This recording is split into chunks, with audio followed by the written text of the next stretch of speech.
The sun hung low in the sky, casting long shadows over the small town of Maplewood. The gentle hum of the late afternoon filled the air as people bustled about, unaware of the unique events that were about to unfold.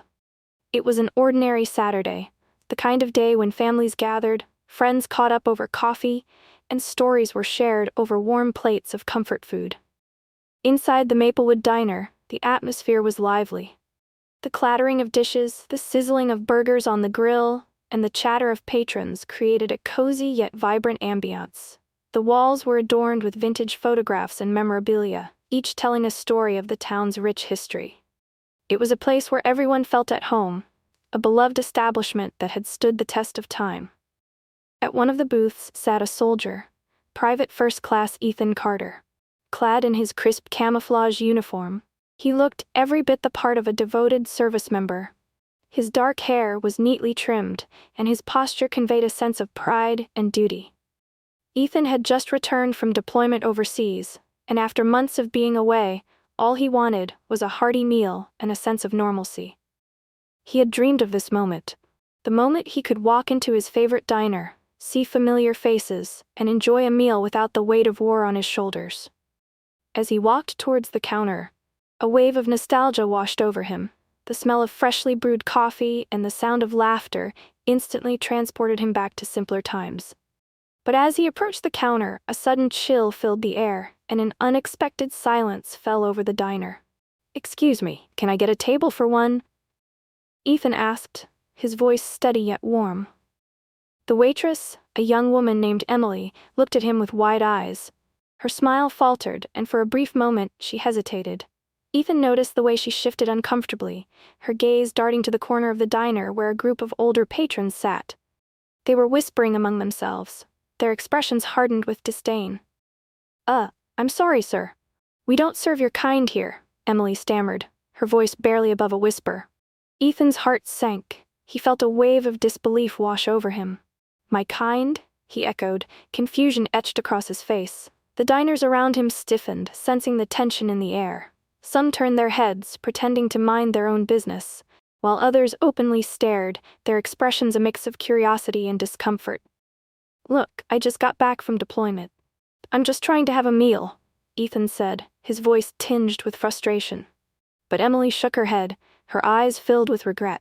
"I'm really sorry, but we don't serve soldiers. It's just how it is." The words hit Ethan like a punch to the gut. He felt the heat rise in his cheeks, a mix of anger and hurt.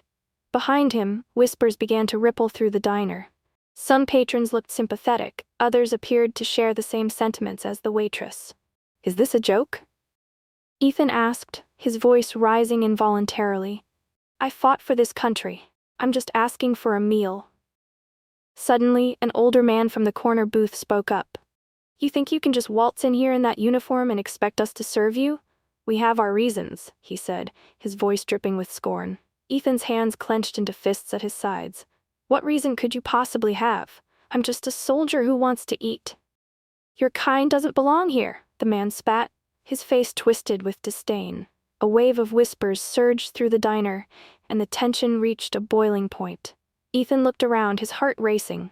He felt exposed, vulnerable, and yet a fire ignited within him. He had faced fear on the battlefield, and he would not back down now. "Fine," he said, his voice steady despite the turmoil inside him. "If you won't serve me, I'll take my business elsewhere." As he turned to leave, he caught a glimpse of a young girl seated at a nearby table. Her wide eyes were filled with innocence, and her small hands clutched a crayon and a coloring book. She looked up at him, her gaze unwavering. In that moment, he saw not just a child but the future he had fought to protect. "Wait," the girl suddenly called out, her voice cutting through the tension. "Are you a real soldier?" Ethan stopped in his tracks, turning back to face her. "Yes, I am," he replied, a hint of softness in his voice. "Then you're a hero," she exclaimed, her eyes sparkling with admiration. "You saved people. You're brave." Her words hung in the air like a lifeline, and for a moment, the din of the diner faded into silence. The older man shifted uncomfortably, his expression softening slightly.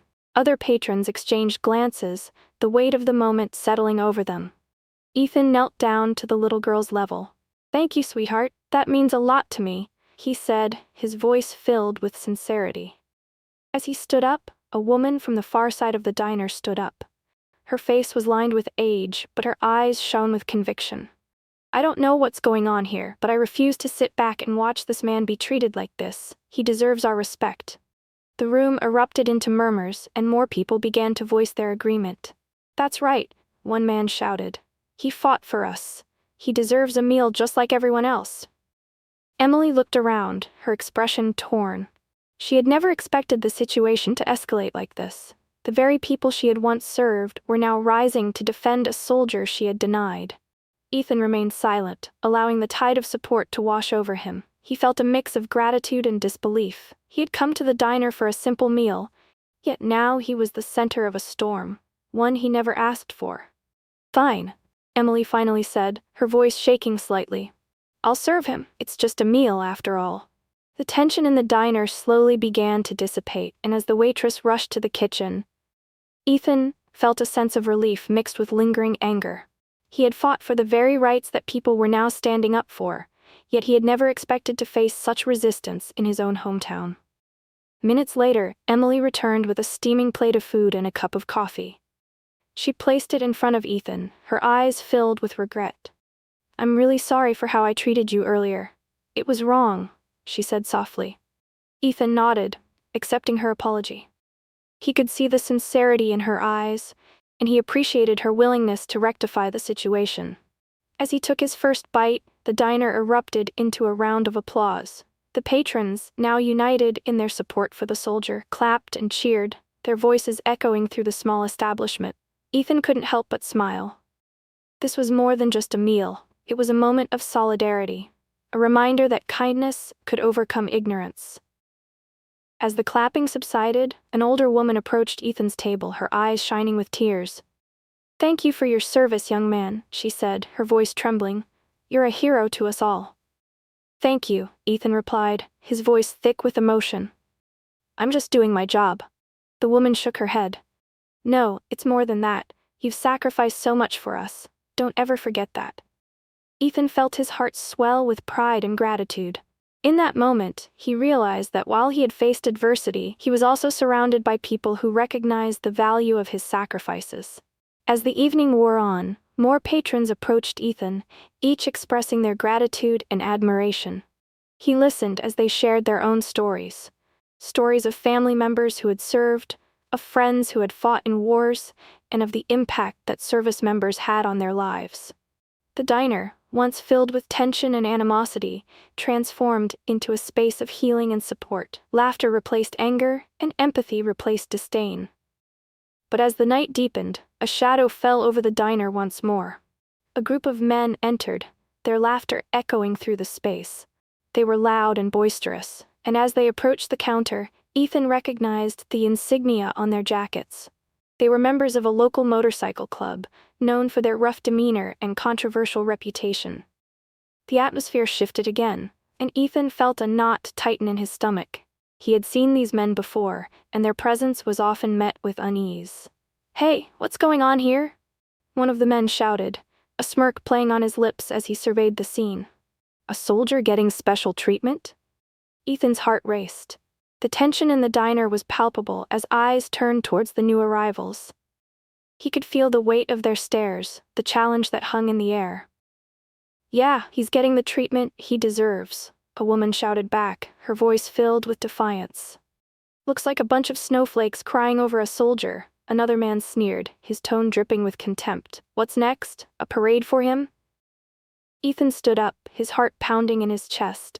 He felt the support of the patrons around him, their presence a reminder that he was not alone. I don't need a parade. I just want to be treated with respect, he said firmly, his voice steady. The leader of the motorcycle club stepped forward, a predatory glint in his eyes. Respect? You think you deserve respect just because you wore a uniform? We know all about your kind. Ethan felt a surge of anger rising within him. He had faced adversaries far more dangerous than this, and he refused to back down now. You have no idea what I've been through, what I've sacrificed, but I won't let you intimidate me. The diner fell silent, the tension thicker than ever. The patrons exchanged worried glances, unsure of what would happen next. Suddenly, a voice broke through the silence. It was the little girl from earlier, her innocent eyes wide with concern. "Why are you being mean to him?" she asked, her voice ringing with purity. "He's a hero." The motorcycle club members looked momentarily taken aback, and Ethan seized the opportunity. "That's right. I serve to protect people like her, to protect our rights and freedoms. I won't let you take that away from me." The leader of the motorcycle club sneered, but Ethan could see uncertainty creeping into his expression. The support of the diner patrons had shifted the tide, and he could feel the collective strength building behind him. "Get out of here," one of the diner regulars shouted, standing up. "You don't belong here." As more voices joined in, the atmosphere shifted again. The motorcycle club members exchanged glances, their bravado wavering under the united front of the diner patrons. "Come on, let's go," the leader finally muttered, turning on his heel and leading his group out of the diner.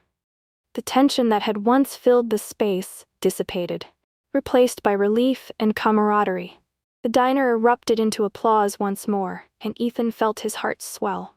This was a community that understood the value of sacrifice, of standing up for what was right. As the night drew to a close, Ethan found himself surrounded by newfound friends, people who had once been strangers but had now become allies in a shared experience. They laughed and shared stories, forming connections that transcended the boundaries of their past. Ethan realized that this was more than just a meal. It was a moment of healing for him and for the community. Together, they had stood against adversity, united in their respect for those who served. As Ethan stepped out of the diner, the cool evening air hit his face. But it didn't feel cold.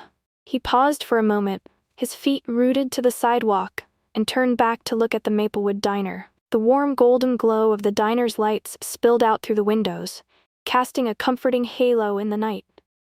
The sounds of laughter and clinking dishes, though now muffled, seemed to linger in the air as if the spirit of the place had followed him out. For the first time that evening, Ethan felt a deep sense of peace settle in his chest. The diner had always been a familiar spot, a place where he'd come with friends, family, and even strangers, all of whom had shared moments that, in hindsight, felt far more significant than the meals themselves.